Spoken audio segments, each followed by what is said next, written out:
الكريم أما بعد فأعوذ بالله من الشيطان الرجيم بسم الله الرحمن الرحيم قل إن كنتم تحبون الله فاتبعوني يحببكم الله صدق الله مولانا العظيم إن الله وملائكته يصلون على النبي يا أيها الذين آمنوا صلوا عليه وسلموا تسليما اللهم صل على محمد وعلى آل محمد وبارك وسلم والصلاة والسلام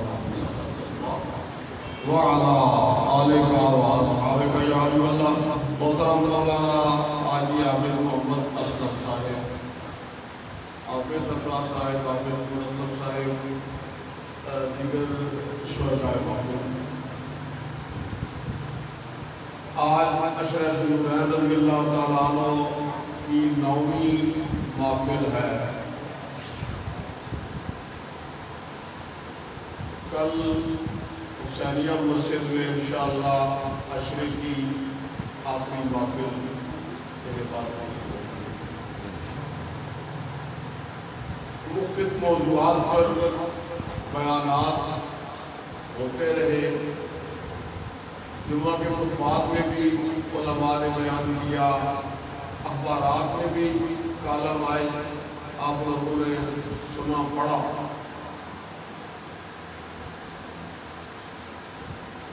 ہر ایک نے اپنی اپنی حیثیت کے مطابق اپنے ذوق کے مطابق عثمان بن عفان رضی اللہ تعالیٰ عنہ کو ہدیہ عقیدت پیش کیا، لیکن بحمداللہ ہم نے عشرہ ذوالنورین ذکر عثمان غنی رضی اللہ تعالیٰ عنہ کو ایک تحریک کے رنگ میں شروع کیا ہوا۔ عشرہ شروع ہونے سے قبل میں نے ایک مختصر سی تحریر وہ اپنے علماء و خطباء کی طرف بھجوائی تھی، دوستوں نے نیٹ پہ بھی دی کہ عثمان بن عفان رضی اللہ تعالیٰ عنہ کے ذکر پاک کو ہم کس انداز میں عام کر سکتے ہیں، ہم کیسے اس کو فروغ دے سکتے ہیں۔ اس میں ایک تو محافل ہیں، ایک اصال ثواب کا طریقہ ہمارا اہل سنت میں گھروں میں درود دلواتے ہیں۔ میں نے کہا کہ جو قرآن پاک پڑھ سکتے ہیں قرآن پاک پڑھا کریں، اصال ثواب کیا کریں۔ قرآن پاک پڑھنا نہیں جانتے ہیں، نوافل پڑھ کے یومیہ 2 رکعت پڑھ کے عشرے کے دوران اصال ثواب کریں، صدقات خیرات کریں، سبیلیں لگائیں۔ الحمدللہ ان ساری باتوں پر آل محبت نے آسان انداز میں عمل کیا۔ اس میں ایک یہ بھی میں نے گزارش کی تھی کہ عشرہ ذوالنورین کے دوران اگر کسی مسلمان کے گھر میں کوئی بچہ پیدا ہو تو وہ اس بچے کا نام عثمان رکھے۔ اب یہ میں تو نہیں کہہ سکتا کہ کسی اور ہمارے عالم یا خطیب نے یہ نام رکھوایا یا نہیں رکھوایا، میں کچھ نہیں کہہ سکتا ہوں۔ میں یہ نہیں بتا سکتا ہوں کہ فلاں محلے میں کوئی ایسا بچہ پیدا ہوا جس کا عثمان نام رکھا گیا ہو، لیکن یہ توفیق بھی اللہ تعالیٰ نے ہمیں ضرور عطا فرمائی ہے کہ ہمارے محلے میں بچہ پیدا ہوا، ہم نے اس کا نام اس نسبت سے محمد عثمان رکھا۔ اپنے بڑوں کو خراج تحسین پیش کرنے کے بے شمار انداز دنیا میں رائج ہیں۔ ذکر کو زندہ رکھنے کے کئی طریقے ہیں، ان میں سے ایک طریقہ یہ بھی ہے کہ بچوں کے نام عثمان بن عفان رضی اللہ عنہ کے نام پر تجویز کریں کہ یہ نام اتنا پیارا ہے، اتنا پسندیدہ ہے کہ اس نام کا ایک فرزند ہے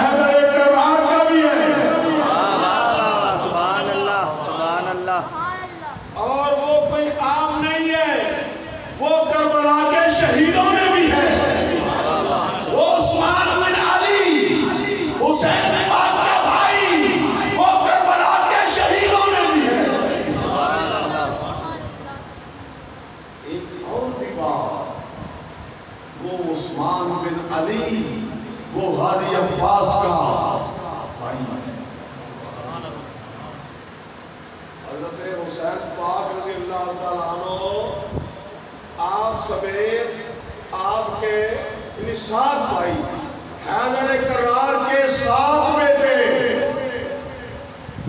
میدان کربلا میں حیدر کرار کے 7 بیٹے شہید ہوئے ہیں۔ ایک کا نام ابوبکر ہے، ایک کا نام عثمان۔ اب عثمان باپ میں تو سارے شریک ہیں، یہ 7 کے 7 حیدر کرار کے بیٹے ہیں۔ عثمان بن علی شہید کربلا، عثمان بن علی کی ایک خصوصیت یہ ہے کہ وہ غازی عباس کے ماں شریف بھائی ہیں۔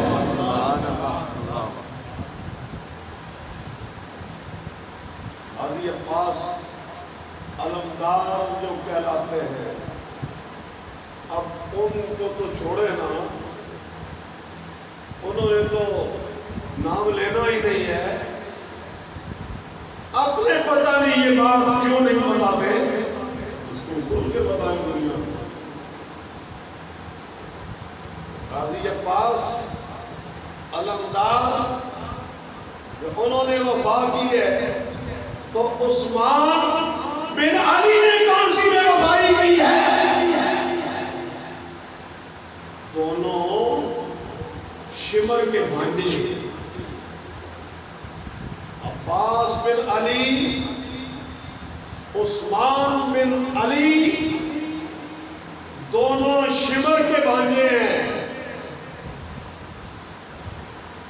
شمر جس نے سرکار حسین پاک کا گلا کاٹا وہ ان کا ماموں ہے، غازی عباس کا، عثمان بن علی کا رضی اللہ تعالیٰ عنہ۔ وفات سے میرے ذہن میں بات ہے جو میں بتانے لگا۔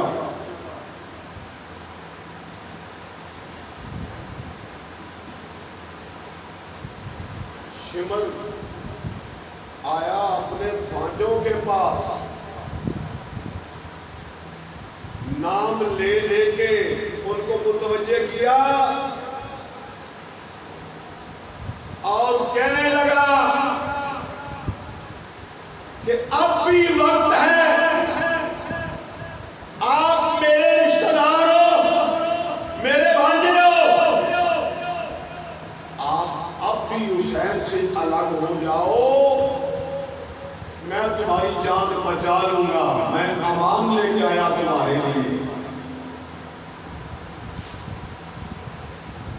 تو انہوں نے جواب دیا، عباس نے جواب دیا، عثمان نے جواب دیا کہ جہنم میں جاؤ تم اور تمہاری امان، ہمیں مرنا منظور ہے، حسین سے ہم الگ نہیں ہو سکتے۔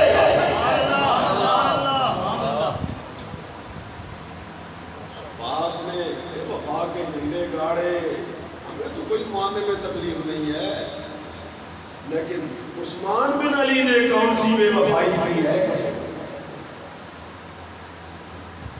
حضرت حسین رضی اللہ تعالیٰ عنہ نے آخری رات کہا، یہ جو یزید کی فوج ہے یہ تم سے کچھ نہیں مانگتے، یہ تو بیعت کا تقاضا مجھ سے کر رہے ہیں، رات کی تاریکی میں نکل جاؤ، یہاں سے دور کہیں چلے جاؤ، مجھے تنہا چھوڑ دو، سارے چلے جاؤ۔ رات کی تاریکی میں کیوں چلے جاؤ؟ یہ کوئی نہیں پوچھے گا، کوئی نہیں پکڑے گا، کوئی کچھ نہیں کہے گا، میں اجازت دے رہا ہوں۔ میں نے چراغ بجھا دیا، اندھیرا کر کے سرکار نے یہ بات کہی، جب پھر روشنی کی دیکھا تو کوئی ایک بھی اپنی جگہ سے 1 انچ بھی نہیں ہلا تھا، اور سارے وفا والے تھے، لیکن ان محبت کے دعوے کرنے والوں کو ان کے نام لینے کی توفیق نہیں ہوتی، اور تو کام ہی کوئی نا سوائے منزل سے پڑھنے کا کام ہی کوئی نہیں۔ تو دلچسپ بات میں آپ کو بتاتا ہوں، میرا ایک پروفیسر ہے، میرا شاگرد بھی ہے، اور ہمارے ساتھ ساتھ کام بھی کرتا ہے. وہ مجھے بتا رہے تھے کہ انہوں نے میرے ساتھ ایک سفر کیا، میں نے انہیں اس انداز میں گائیڈ کیا اس مسئلے پر کہ کربلا میں سرکار حیدر کرار کے 7 بیٹے شہید ہوئے، 7 بیٹے شہید ہوئے. یہ صرف 2 کا نام لیتے ہیں، حضرت امام حسین رضی اللہ تعالیٰ عنہ، حضرت غازی عباس رضی اللہ تعالیٰ عنہ. ان 2 کا نام لیتے، باقی کسی کا نام ہی نہیں لیتے.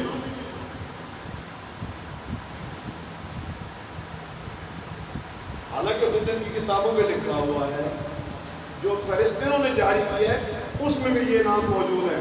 اور جو لوگ دمشق کی زیارات کے لیے گئے، شہیدوں کے سر دمشق میں دفن ہے جہاں یزید کا تخت تھا.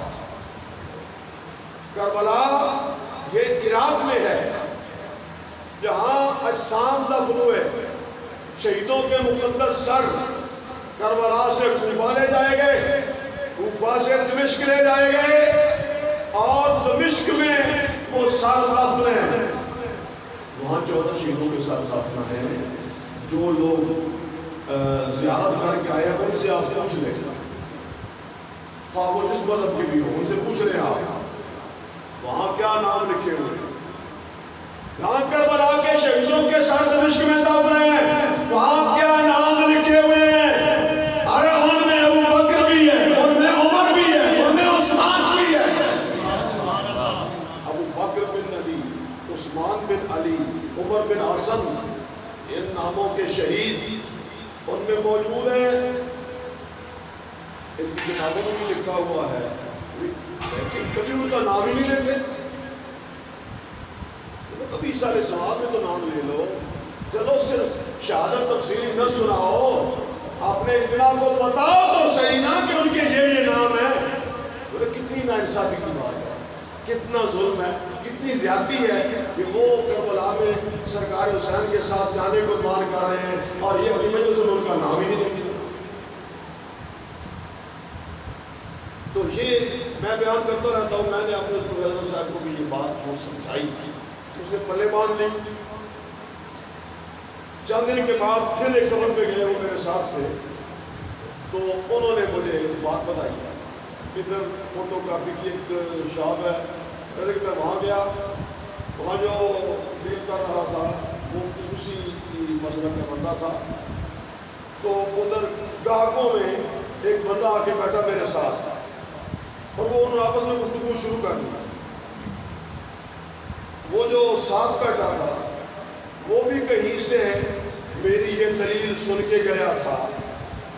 وہ اس بندے سے کہتا ہے، دکان والے سے، یار یہ ہمارے جو اتنے ذاکر آتے ہیں، اتنے پیسے لیتے ہیں، اتنی مجلسیں پڑی جاتی ہیں، روزانہ 3-4 مجلسیں ہوتی ہیں، لیکن کسی مجلس میں کربلا کے سارے شہیدوں کے نام ہی نہیں لیے جاتے. کیا بات ہے، کیا وجہ؟ وہ ایک بھائی مجھے کا خیر جواب دینا، کہتا ہے اصل میں یہ وقت نہیں ہوتا. او بدبختو، او کم بختو، تمہارے پاس کربلا کے سارے شہیدوں کے نام لینے کا بھی وقت نہیں ہے. تمہارے پاس وقت ہے. ابو بکر پہ، عمر پہ، عثمان پہ تانا زنی کا تمہارے پاس وقت ہے، تبرع کا تمہارے پاس وقت ہے. کربلا کے آل بیت کے جو افراد ہیں ان کے نام بھی تمہیں لینے کی توفیق نہیں. لیکن آپ کیسا لغو جواب ہے ان کا کہ یہ وقت نہیں ہے.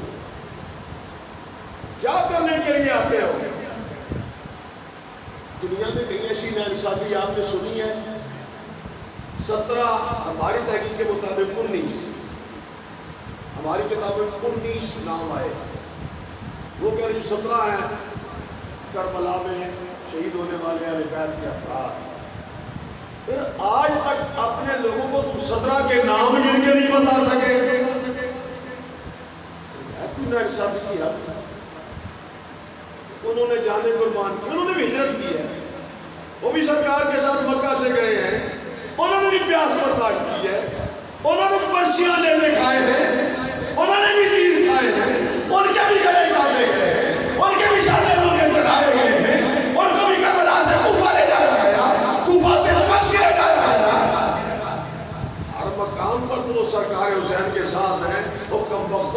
کے نام ہی لینے کی توفیق نہیں. اور دنیا کی تاریخ آپ پڑھنے سننے والے ہیں. ہے کہ آپ کے ملک کے کتنے جن کو نشان حیدر ملا، وہ پہلے 8 تھے، اب کچھ اور 2 سے زیادہ اور ملا ہے. تو ہر ایک کا ذکر کیا جاتا ہے، ہر ایک کا. کیونکہ ستمبر کو جو 6 ستمبر کو دن مناتے ہیں، ہر ایک کو خراج تحسین نام لے کر پیش کیا جاتا ہے. آپ جائیں فوجی علاقوں میں تو جگہ جگہ ان کی تصویریں لگی ہوئی ہیں، سب کو خراج تحسین پیش کیا جا رہا ہے. خواہ کوئی افسر ہے، خواہ کوئی اینکر ہے، اس کو خراج تحسین پیش کیا جا رہا ہے. قوم کا ہیرو ہے، نشان حیدر پایا ہے. کربلا میں یہ تو اتنے بڑے بڑے، اتنے عظیم، دنیا کا کوئی میڈل ان کی شان کے لائق ہی نہیں. دنیا کا کوئی میڈل کربلا کے شہیدوں کی شان کے لائق ہی نہیں ہے. ظالموں تو ان سب کے نام بھی نہیں لیتے. پروپیگنڈا یہ کر رکھا کہ ہم مانتے ہیں، یہ نہیں مانتے. بات عثمان کے نام کی میں نے کی تھی، اتنی گفتگو میں نے اس طرف کر دی. اب سرکار عثمان کے قدموں میں پھر حاضری پیش کرتے ہیں. سبحان اللہ. یہ میری تجویز تھی کہ عثمان نام رکھا جائے. یہ شرف بھی اللہ تعالیٰ نے مجھے عطا کیا ہے کہ میرے پاس میرا ایک محلے دار آیا، اللہ تعالیٰ نے بیٹا عطا کیا ہے. اس نے نام کوئی اور تجویز کیا تھا، میں نے کہا نہیں، اس کا نام عثمان ہے. سبحان اللہ.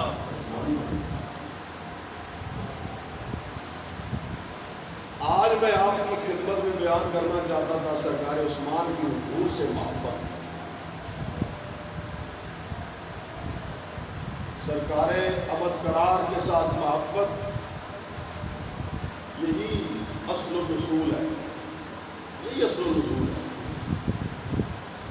مولا علی نے واری تیری دین پر نہ، وہ بھی نماز اصل جوالا ختم، بلکہ صدیق حال میں جان اس پہ دے چکے، اور حفظ جان جان فروز قرآن کی ہے. ثابت اللہ کے جملہ فرائض فروض ہے، اصل نصول بندگی عثمان لگتی ہے.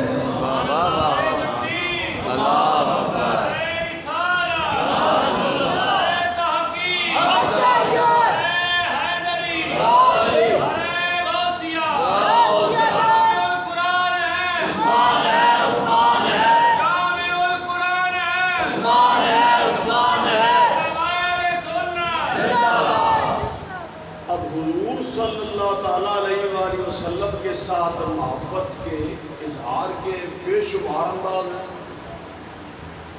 بے شمار انداز ہیں. ان میں سے ایک نبی پاک صلی اللہ علیہ وآلہ وسلم کی سنت سے پیار، حضور کی اداؤں سے پیار، حضور کے اخلاق سے پیار. جو حضور سے محبت کرتے ہیں وہ حضور کی سنت پہ عمل پیرا ہو جاتے ہیں. ان کا لباس، ان کی چال ڈھال، ان کی گفتگو، ان کا رہن سہن سرکار کے مطابق ہوتا ہے. یہ محبت کا لازمی نتیجہ ہے.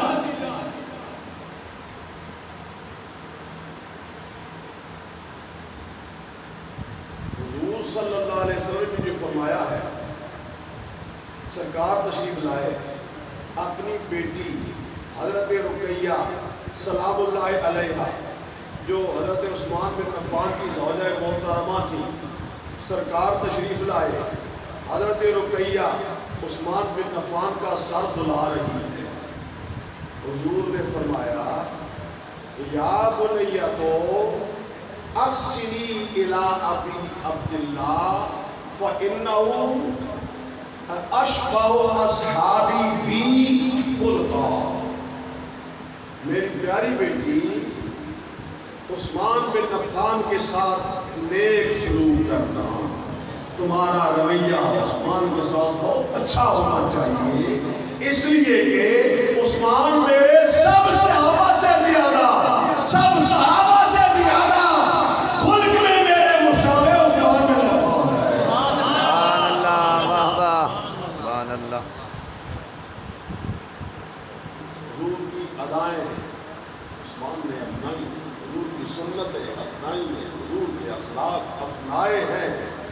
کہ سنت مطہرہ پر عمل سے پتہ چلتا ہے کہ بندہ حضور سے کتنی محبت کرتا ہے.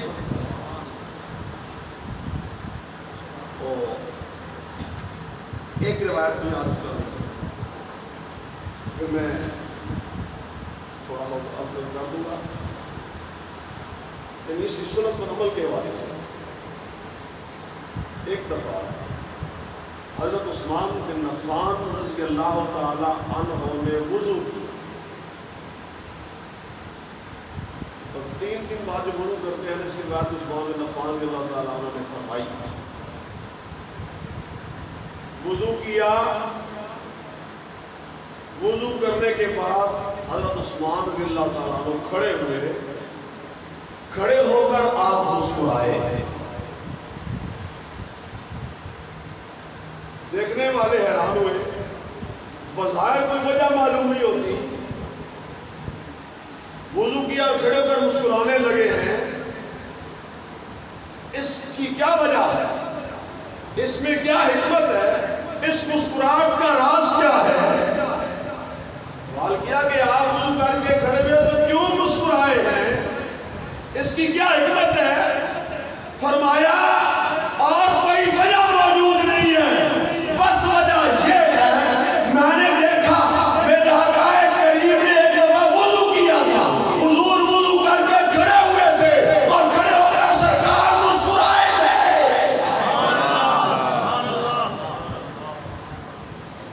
وجہ مجھے معلوم نہیں کہ حضور کیوں مسکرائے تھے، بس سرکار مسکرائے تھے وضو کر کے. میں بھی سرکار کی سنت میں عمل کر رہا ہوں. قُلْ إِن كُنتُمْ تُحِبُّونَ اللَّهَ فَاتَّبِعُونِي يُحْبِبْكُمُ اللَّهُ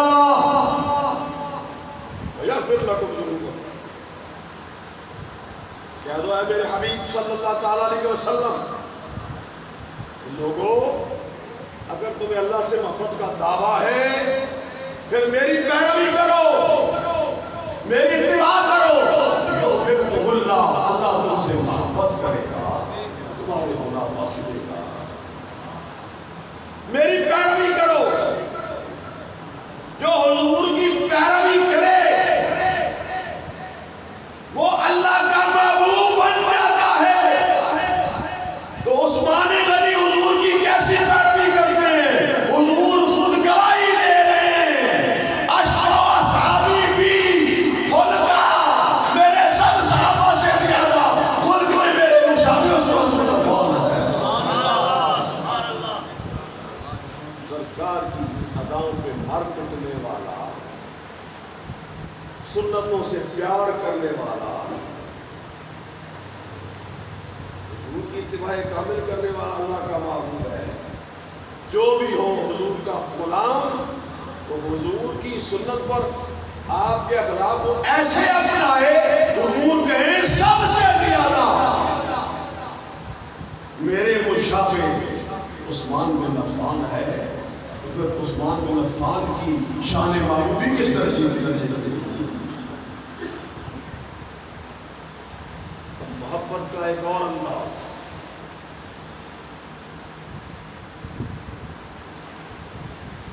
مکہ مکرمہ میں نبی پاک صلی اللہ علیہ وآلہ وسلم نے اپنی 2 شہزادیاں حضرت رقیہ حضرت ام کلثوم رضی اللہ عنہا دونوں کے نکاح ابو لہب کے 2 بیٹوں سے کر دیے. رقیہ عتبہ کے ساتھ، ام کلثوم کا نکاح عتیبہ کے ساتھ.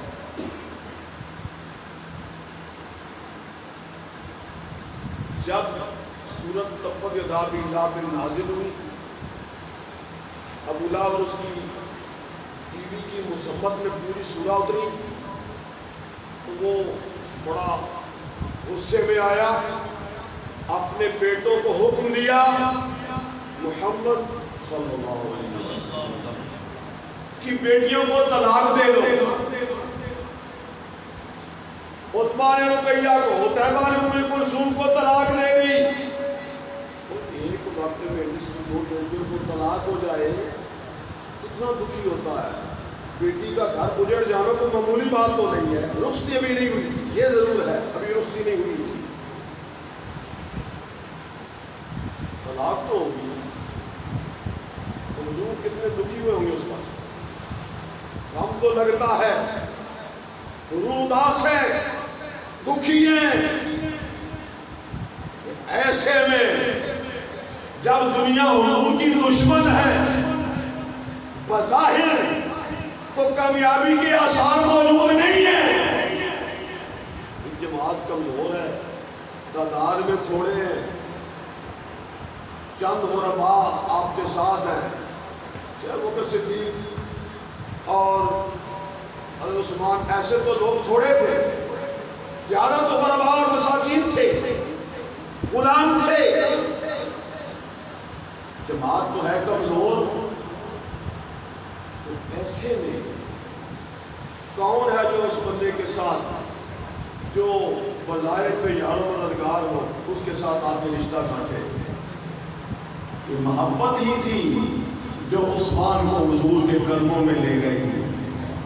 عثمان غنی نے سرکار کی خدمت میں یہ عرض کی کہ آپ اپنی شہزادی رقیہ کا نکاح میرے ساتھ فرمائیں.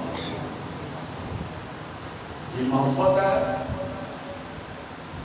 ہجرت کی، اسلام کی خاطر حبش کے ملک میں گئے. وہ سمندر کے پار، آج کا ایتھوپیا، سمندر پار عثمان بن عفان کامیاب ترین تاجر، مکہ کا امیر ترین بندہ،